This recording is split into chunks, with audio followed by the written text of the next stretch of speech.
Bana, hii ni Mshua Online TV na leo tuko mtaani na mada yetu ya leo ni kuongea na vijana, upatikanaji wa pesa na ajira. Changamoto ni nini haswa kwa vijana? Changamoto ni serikali haitoi ajira ama ni changamoto ni vijana wanachagua kazi? Kwa hiyo ndo mada yetu ya leo. Kipindi hewani ni Ishi Kishua na tunataka kuzungumza na kijana miongoni mwa vijana ambao tutabahatika kuhoji.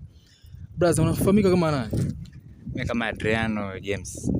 Adriano James bana, changamoto vijana wengi wanalalamika bana, ajira hamna. Vijana wengine wanalalamika pesa hamna. Changamoto ni nini kwa vijana? Unafikiri kwamba ajira kweli hamna au vijana wanachagua kazi? Ama ni nini hasa ambacho unakiona changamoto kwa vijana?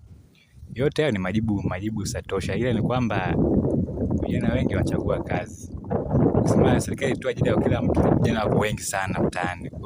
Hawezi kubalance vijana wote kwa ajira wote hamna. Kwa mshini ni kwamba ni kuchagua kazi. Vijana wanachagua sana kazi. Ndio. Kuna kazi zile ambazo wanaona kama kazi hizi ndo hadhi yake na kazi nyingine wanaona hizi sio hadhi yake, sio? Ni kuchagua kazi tu hapo. Bana, vijana kama hivyo. Ndugu yangu hapa bana Adrian amesema kwamba vijana wanachagua sana kazi. Sasa sijajua ni vijana kwa nini wanachagua kazi, na hiyo changamoto imekuwaje kwa vijana. Nafikiri tutaendelea tupate maoni kwa watu wengine na wengine.